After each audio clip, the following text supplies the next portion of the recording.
छोटा सा फ्लावर का क्या बोलते हैं गार्डन टाइप का है, तो उन्होंने नाम दे रखा है फ्लावर एग्जीबिशन सेंटर। और कुछ खास है नहीं इसमें, एक छोटा सा फाउंटेन है।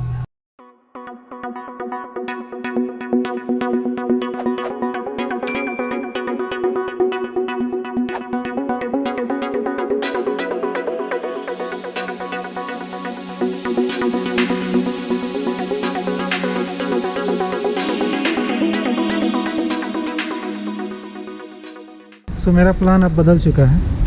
पहले मैं जाऊंगा बख्तांग वाटरफॉल और उसके बाद बख्तांग वाटरफॉल के बाद आने के बाद गणेश टॉक और फिर हनुमान टॉक। यहाँ से 4 किलोमीटर है, मैं पैदल ही निकलूँगा 4 किलोमीटर।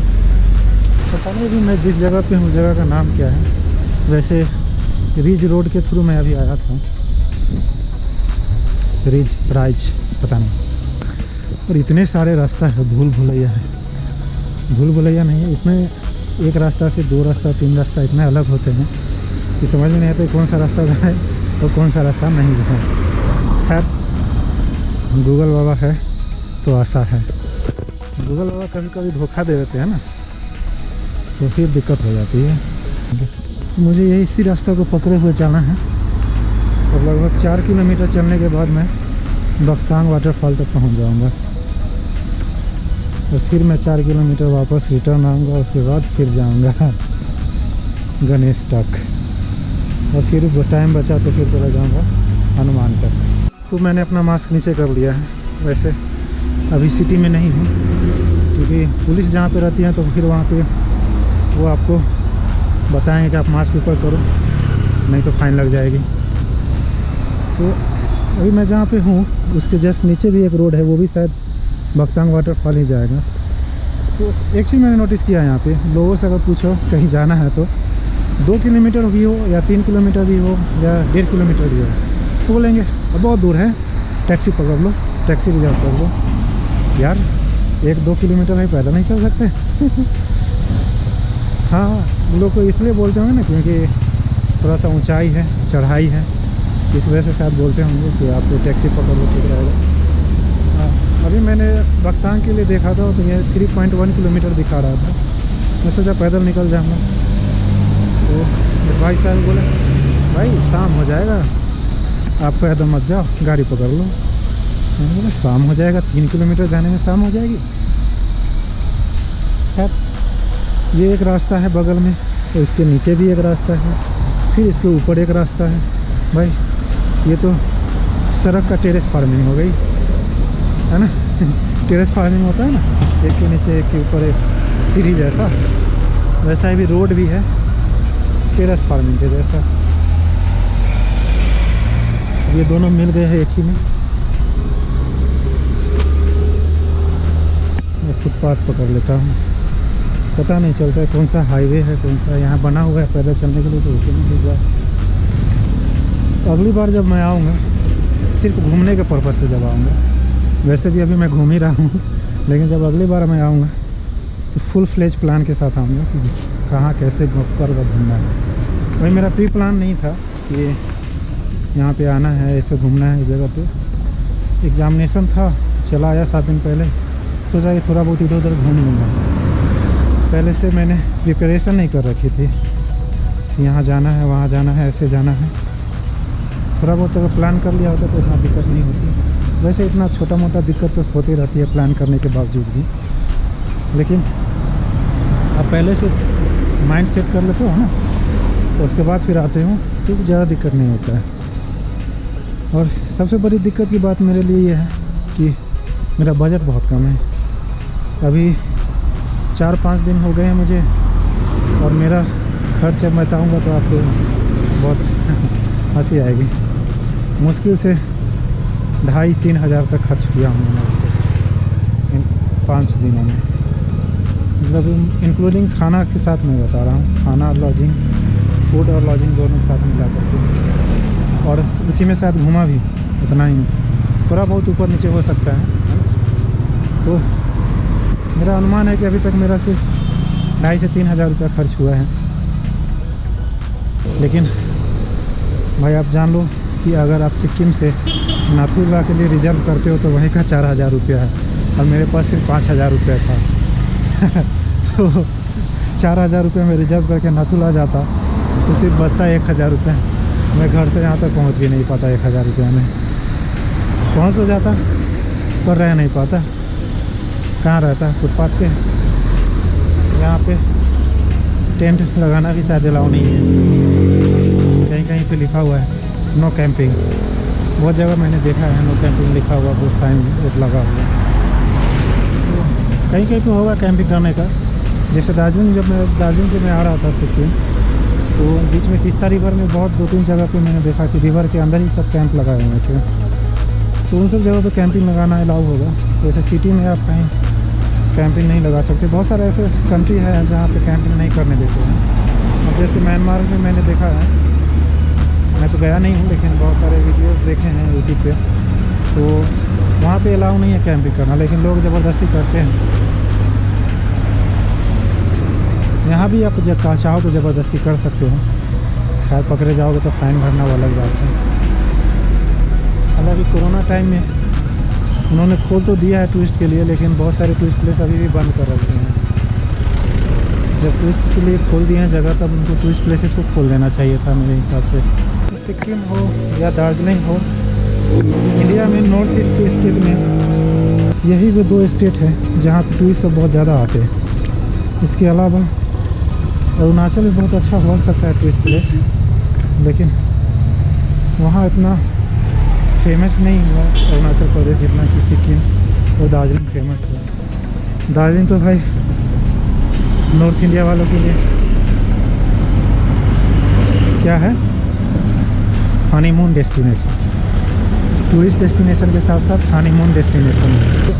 सिक्किम ज़्यादातर लोग स्नोफॉल देखने के लिए आते हैं, लेकिन शायद स्नोफॉल दिसंबर से शुरू होगा सिक्किम में, या मे भी अब शुरू हो जाए कुछ दिनों में। लेकिन अभी तक तो मुझे यहाँ पे कहीं बर्फ़ नज़र नहीं आया है। कल शायद नज़र आ जाएगा। कल अगर मैं निकलूँगा वहाँ छंगू लेक या तोसोंग लेक, क्या बोलते हैं उसको, छंगू लेक सब बोलते हैं, लेकिन स्पेलिंग के हिसाब से देखो TSONGO, सोंगो को है ना, लेकिन उसको प्रोनाउंस करते हैं छंगो लेक। वो पहुँच ही गया है।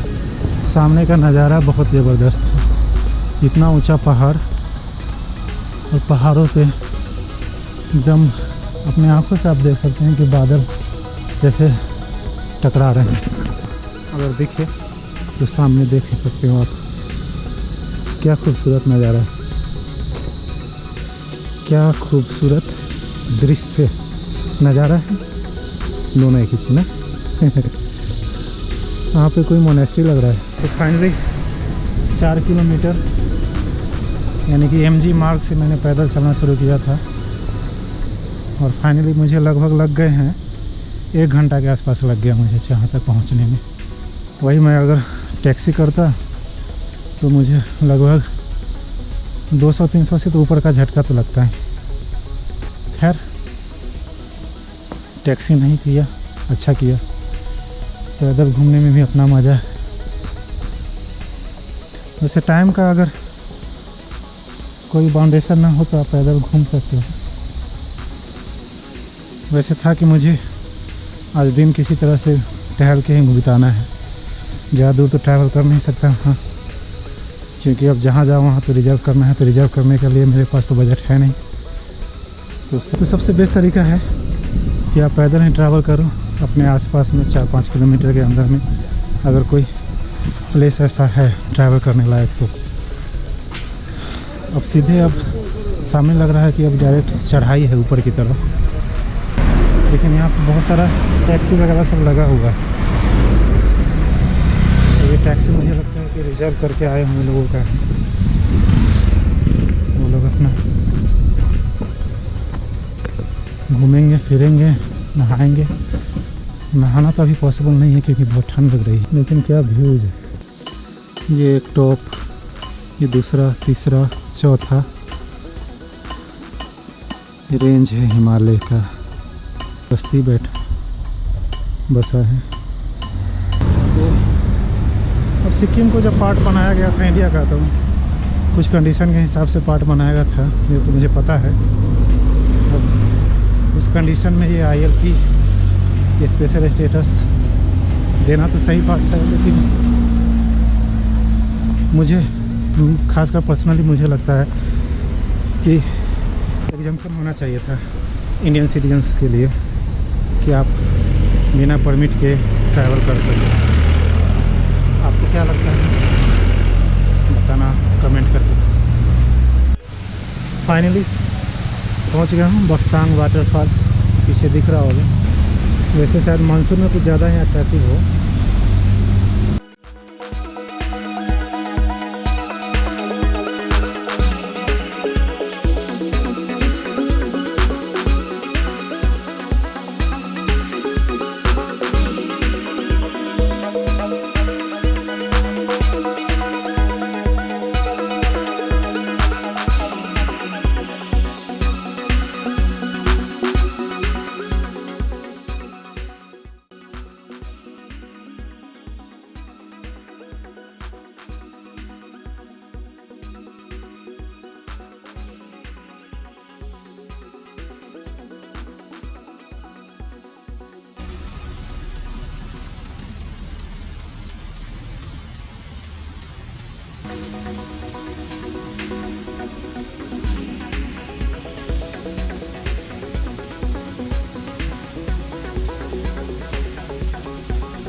मेरे आए हुए लगभग 1 घंटा हो गया है, अप्रॉक्स 50 मिनट हो चुका है। तो 2 बजने वाले हैं और बहुत टाइम है, आराम से घूम सकता हूँ। मुझे फिर से यहाँ से जाने में पैदल ही मैं फिर यहाँ से निकलूँगा तो 1 घंटा लगेंगे। जो लोकल लोग सब है आपको मेरे से मजाक कर रहे थे कि आप आग सेकोगे ना तो 20 रुपया लूँगा आग सेकने का। मैंने बोला ठीक है, मुझे नहीं सेकना आग। मैं इतना बजट में चल रहा हूँ कि 100-200 रुपये बचाने के लिए मैं 4 किलोमीटर पैदल चल गया। 20 रुपये आग सेकने के लिए तो मजाक कर रहा था वो भी। तो मैं भी अपने आप को डिफेंड करने में लग गया। मुझे भी मजाक करना चाहिए था ना। तब छोटी छोटी शहरों में छोटी छोटी बात हो जाती है, तो छोटी शहरों में छोटी बात हो गई। ऐसे शहर तो नहीं है, इस जगह को तो शहर नहीं बोलेंगे ना, है तो गैंगटॉक को तो शहर ही बोलेंगे। मुझे मोबाइल में बार बार मैसेज किसका आ रहा है भाई। चलो अब चलता हूँ गणेश टॉक की तरफ। बाजारा मार्केट पे आ गया हूँ, ये मार्केट है बाजारा, और ये बाजारा बस स्टैंड है पीछे। यहाँ का जो बस स्टैंड कुछ इस तरह से दिखेगा। एक बिल्डिंग है और बिल्डिंग में ऐसे फ्लोर में आपको बसेस नहीं, यहाँ पे जनरली बोलेरो या टैक्सी वगैरह जो मारुति वैन इस तरह का जो टैक्सी तो आपको सामने दिख रहा होगा, इस तरह का टैक्सी का ये स्टैंड है यहाँ पे। वहाँ सिक्किम में भी मैंने देखा था कि ऐसा ही कुछ स्टैंड इसी तरह का है। बस स्टैंड थोड़ा सा अलग था, वो पूरा ओपन था, बिल्डिंग नहीं था वहाँ पे। लेकिन यहाँ पे बाजारा बस स्टैंड और एक और बस स्टैंड था, सॉरी टैक्सी स्टैंड था। 2 टैक्सी स्टैंड जो MG मार्ग के बगल में था दोनों, वो दोनों जगह बिल्डिंग के अंदर ही था। वहाँ पे जो पार्किंग एरिया था वो सारे बिल्डिंग के अंदर ही थे। और अभी भी मैं बाजारा से थोड़ा सा पीछे से पहले मैंने एक इंस्टीट्यूट देखा था, ब्लैक कैट इंस्टीट्यूट। मुझे पता नहीं चला कि है क्या वो, और वहाँ पे बहुत सारे आर्मीज को वहाँ पे डालते देख रहा था। तो फिर मैंने इंटरनेट पे सर्च किया तो पता चला कि ये ब्लैक कैट इंस्टीट्यूट है।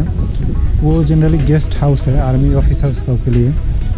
वहाँ पे विला है आर्मी सब के लिए, एक ब्लैक ईगल विला था और ब्लैक कैट इंस्टीट्यूट था। जो आर्मी ऑफिसर के रिलेटिव है या आर्मी ऑफिसर सब हैं, तो उनके लिए यहाँ पे एक गेस्ट हाउस है। वो अगर यहाँ आते हैं तो उनके लिए रुकने के लिए व्यवस्था की गई है। तो लोकल सबको अलाउ नहीं होगा उसमें मेरे ख्याल से। और आर्मी में भी सिर्फ आर्मी ऑफिसर सबको ही अलाउ होगा मेरे ख्याल से, जो नीचे रैंक के होंगे आर्मी में। तो जैसे हवलदार हो गया या क्या बोलते हैं, बहुत सारे रैंक होते हैं, पता नहीं, एक मुझे हवलदार याद है। तो उस तरह के रैंक वाले सबको उनमें शायद अलाउ नहीं किया जाता होगा अंदर। तो 2 विला था ना, 2 या 3 विला था, एक ब्लैक कैट इंस्टीट्यूट और एक ब्लैक ईगल विला, और एक शायद और था, मुझे याद नहीं है।